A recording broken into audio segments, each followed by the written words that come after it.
মাতাবাড়ি বিধানসভা কেন্দ্রের বিধায়ক অভিষেক দেব রায়ের উদ্যোগে আজ মাতাবাড়ি আরডি ব্লক কনফারেন্স হলে পানীয় জলের সমস্যা সমাধান নিয়ে এক পর্যালোচনা সভা অনুষ্ঠিত হয়।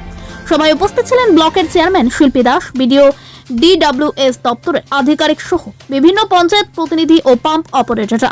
বিধায়ক অভিষেক দেব রায় স্থানীয় জনগণের জন্য নিরবিচ্ছিন্ন পানীয় জল সরবরাহ নিশ্চিত করতে দ্রুত পদক্ষেপের আহ্বান জানান।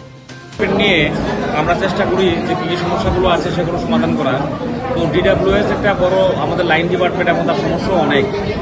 তো অনেক মানুষের মানে পরিশ্রুত পানীয় জল পাচ্ছে না, কোনো জায়গায় কী সমস্যা আছে। তো এবং কোনো জায়গায় পাম্প অপারেটরের সমস্যা, কোনো জায়গায় লাইন এক্সটেনশন, নতুন পাম্প হয়েছে বা IRPর দরকার।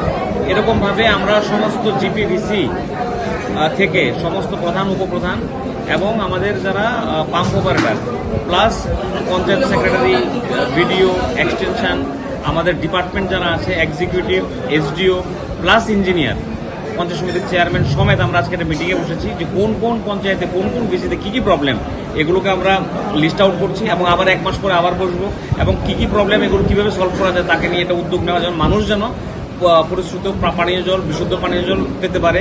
মোদিজির যে স্বপ্ন প্রতি ঘর জল, হর ঘর নল হর ঘর জল, এবং আমাদের মানিক সাহাজি যেটা চাইছে যে প্রতিটা ঘরে, প্রতিটা জনজাতি ঘরে, সবার ঘরে জল পৌঁছে দেওয়া যায়, সেই লক্ষ্যেই এটাকে ত্বরান্বিত করার লক্ষ্যে আমাদের আজকের এই মিটিং। এদিকে মাতারবাড়ি ব্লকে, মাতারবাড়ি ব্লকে 36টা GPVC নিয়ে আজকে মিটিং হচ্ছে। Bureau report, news live 24 Tripura.